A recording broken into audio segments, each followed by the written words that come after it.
Hello, I'm Ed Butler. Welcome to Business Daily. Today, more than 130 years after the first skyscraper came to dominate the North American skyline, we're asking, why is the race to the top still as hot as ever? The buildings that we are seeing are still being used as tools to project vitality. Look, we are a progressive, modern city, and to herald that to the world, we need a skyline. Is it all just bombast and vanity, or do skyscrapers offer a practical solution to urban overcrowding? The world's population grew to 7 billion people 2 years ago. The way to accommodate all those people is to have urbanized settings, and in urbanized settings you have to go up. Aiming High, Business Daily from the BBC.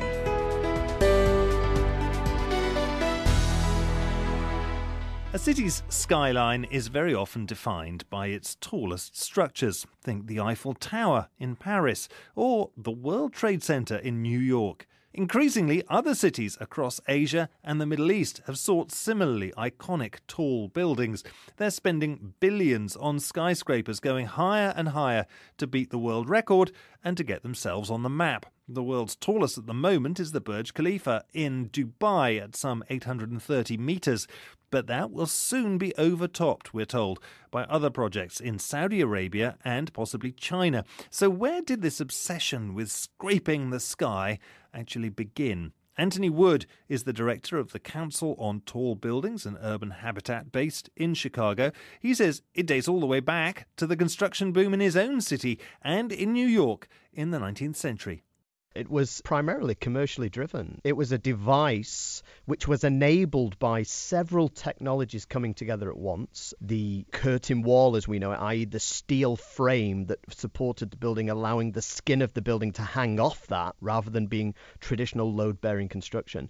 Elevatoring technologies, but also things like lighting technology and various other things came together at once and enabled architects to move away from load-bearing 5, 6, 7-story construction, which was about the limit of what people could walk up.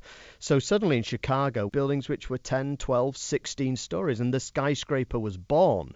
It wasn't for another really 20, 30 years where suddenly corporations like Chrysler and General Motors and various others suddenly realized, well, we can put all our people in one building and hey presto, we get an extra benefit, which is a fantastic skyscraper, which is iconic and symbolic of our commercial prowess around the whole world. And indeed, it did become symbolic, didn't it? Very much of the United States and its industrial might as it emerged as a global superpower, a kind of answer to the castles of Europe. Absolutely. And nothing has changed in that now the buildings that we are seeing are still being used as tools to project vitality, but it's now more likely to be the vitality of a city rather than a corporation. So cities out in Asia, whether that's Kuala Lumpur or Shanghai, but I would argue even cities like London and latter day back to New York, are still using tall buildings as a way to brand themselves in a competitive world market. Look, we are a progressive, modern city, and to herald that to the world, we need a skyline. There is a theory, the skyscraper index, implying that to build a skyscraper bestows upon you a curse of future economic crisis. Absolute nonsense. And I'll tell you why. A normal economic cycle is about 7 or 8 years.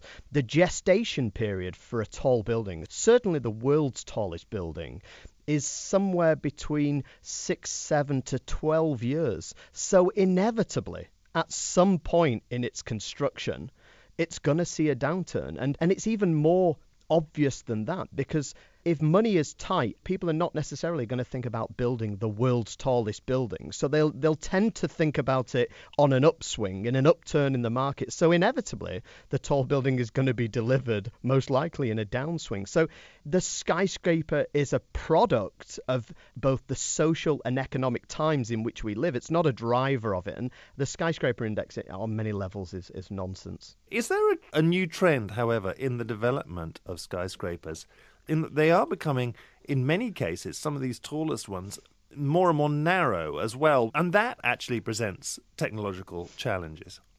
Yes, that does. And I've already stated that in many respects skyscrapers haven't changed, but in another aspect, they've changed 180 degrees. And if you'd predicted the tallest buildings in the world 20, 30 years ago, you'd have said three things with almost certainty. Number one, it would be in North America. Number two, it will be an office building. And number three, it'll be built out of pure steel construction. And I can tell you that the exact opposite of that is now true. It would be more likely located in Asia.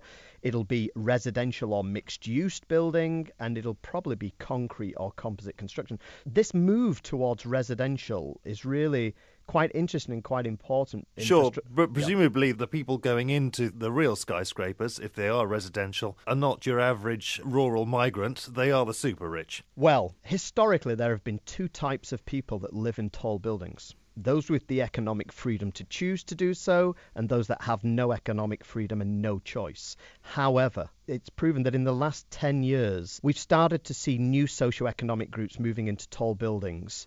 The vast majority of tall buildings around the world are the 30, 40, 50, 60-story social housing, for want of a better word, type tower that's going up in Asia. If you take Singapore, for example, 80% of people in Singapore live in government-built high-rise housing. In many respects, in a standard of living higher than most people do in the West, and most of the other 20% live in private-built high-rise housing. Can you see that trend continuing then, social housing for the average urban middle class or urban poor even in major cities? Well, let's put it this way. If we don't see it, then I think our continued existence on this planet is questionable. In the context of United Nations statistics, which show almost 200,000 people urbanizing on this planet every day, that means we as a species need to build a city of 1 million people every week for the next 30 years to cope with the population growth and urbanization. So this move towards dense residential high-rise living in the city is absolutely vital. We need to densify our cities. Antony Wood of the Council on Tall Buildings. Well, as mentioned, one city that's always seemed pretty dense is New York. The new World Trade Center building there, at some 541 metres, is the highest in the Western Hemisphere. To get a sense of what it means to go up something that high, we dispatched the BBC's Gianna Palmer. Building the World Trade Center in Manhattan. Design and construction would take years and the efforts of thousands of people. A feat of engineering, as this decades-old short film about the original World Trade Center makes clear.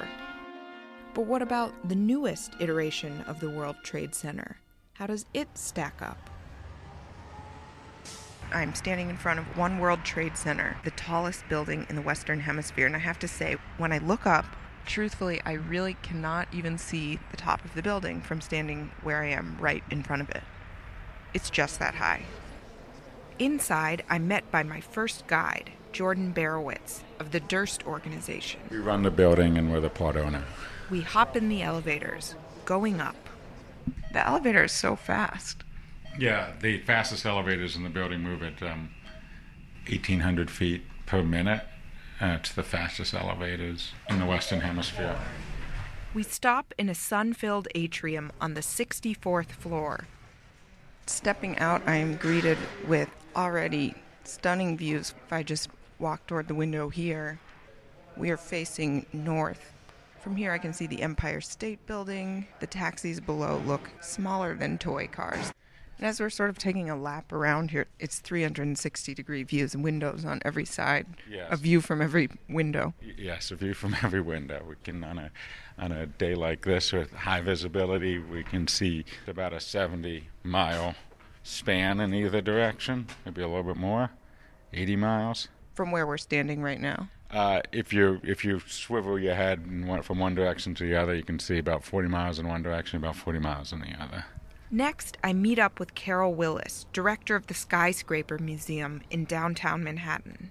I get her take on what makes the view from One World Trade Center so special.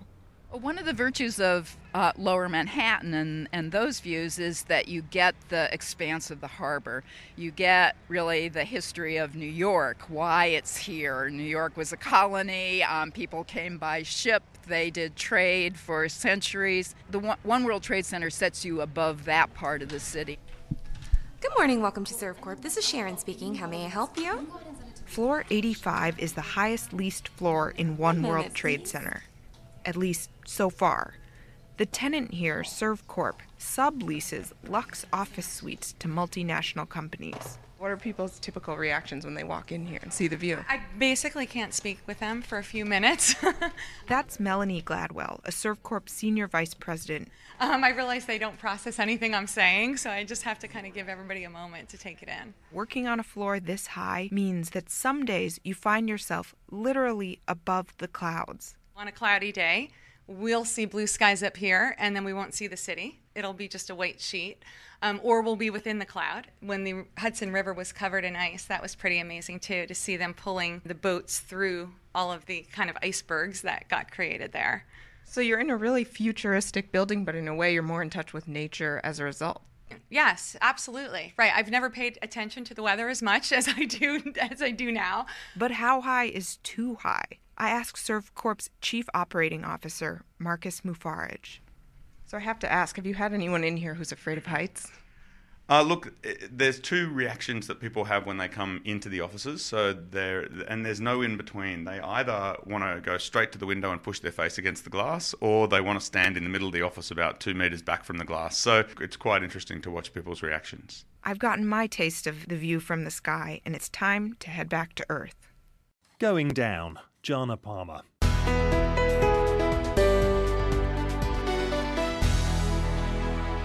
You're listening to Business Daily from the BBC with me, Ed Butler.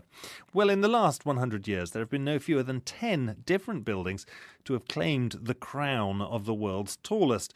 And the firm Otis have installed elevators in 8 of them, including the world's current champion, the Burj Khalifa in Dubai. So who better to talk us through the technological challenges of designing lifts for tall buildings than Bora Gulen? He's the vice president of Otis's global major projects. Now, in super high-rise building, and we call a super high-rise building if it's above 300 meters in height, elevators become one of the most crucial systems in the building itself. And they're actually like the veins of the human body. So we have to know the building usage, anticipated movement patterns of the people in the building, at least as well as the architect or the developer or the users itself. And today, that is one of the main challenges we have. In the ideal world, I have to know everything about the building. I have to know the number of people, what is the usage of the building per floor, what are the traffic patterns between the floors. We have to know all those patterns well in order to design the elevator algorithm, the dispatching system accordingly. Let's talk about speed now, because speed, of course, is crucial as well. How fast the lift travels up and down when it's having to cover so many floors. How fast do your lifts go? How fast do you think they can go? When we delivered the first passenger elevator back in 1857 in Broadway, New York City, the elevator was running at 0.2, 20 centimeters per second. And that was a wow at that time. Today we have double-deck elevators for high-rise buildings, which means 2 cabins sitting on top of each other, running at 10 meters per second. That's the fastest we have in the world. To be frank with you, we have designed very fast elevators, but we are not in the race of developing the fastest elevator in the world because we do not believe that speed is the solution to traffic need. You talked at the beginning of this conversation about a lift being like the veins of a body. Do you think that there is a limit to these high-rise buildings in terms of this great transportation challenge? If the lift experience becomes one associated with, nausea or long delays or whatever it might be, it does itself, doesn't it? Put a limit on how far, how high, how wide they become. There are surely challenges, but we have to overcome them. And let me tell you why with the trends in the world. The world's population grew to 7 billion people 2 years ago. 10 years later, it will be 8 billion, and by 2050, it will be 9.6 billion. So urbanization, that's what you refer to. So in 1950, 1/3 of the people were living in urban areas. That was 50% for Europe. By 2030, that will be 2/3 and 82% in Europe. That means, again, adding 9 City of Londons per year. So the way to do that is, the way to accommodate all those people is to have urbanized settings. And in urbanized settings, you have to go up. And therefore, our industry has to support that trend. Bora Gulen of the Otis Elevator Company. So, over the next 2 years, we're expecting to see the completion of the Kingdom Tower north of Jeddah in Saudi Arabia. This will be, we're told, the world's first kilometre-high building. Makes me feel quite giddy just thinking about it. Chinese engineer Daniel Choi of Yuan Da Construction Company hasn't gone quite that high yet, but he reckons he could in the future. Rajan Dutta went up to the top of one of his buildings, the 648-metre-high Shanghai Tower, to get a sense of his world-topping ambition. So this is the most difficult building in the world right now. The design of the building is very complicated. So you're not only twisting the building as it goes up, you're also shrinking the floor slabs. So the overall geometry of the building is very, very difficult. How do you personally feel? What emotions do you feel when you're doing this kind of work? First of all, we built this building with the Chinese engineers, and then we have all Chinese workers to build this building. And this is the most complicated building. So we feel so much glory to us. Yeah. So we are doing the most difficult work. And you, when this building is finished, when you saw that building finish, which you also worked on, how did you feel when you went to bed that night? How did you feel? Yeah. So I thought I had a bad time build that building, and then I come here and I know that was nothing. And when is this like an addiction? Do you want to keep doing this for the rest of your life? Yes, I think so. I've been working on the high-rise curtain walls for 30 years. So this is my profession. So I would like to keep going with it. And secondly, I want to pass on my experience to the young people now before I retire. How high can they go, these buildings? Is there a limit to how high they can go? Well, virtually there's no limit. Yeah, you can design it no matter how high it is. And the architect is always doing that. So they just dream of a building, and then we engineers will have to realize their dreams. So think about it, we do it for you. Engineer Daniel Choi keeping his feet on the ground, but reaching for the stars. A bit like Business Daily. Thank you very much for listening.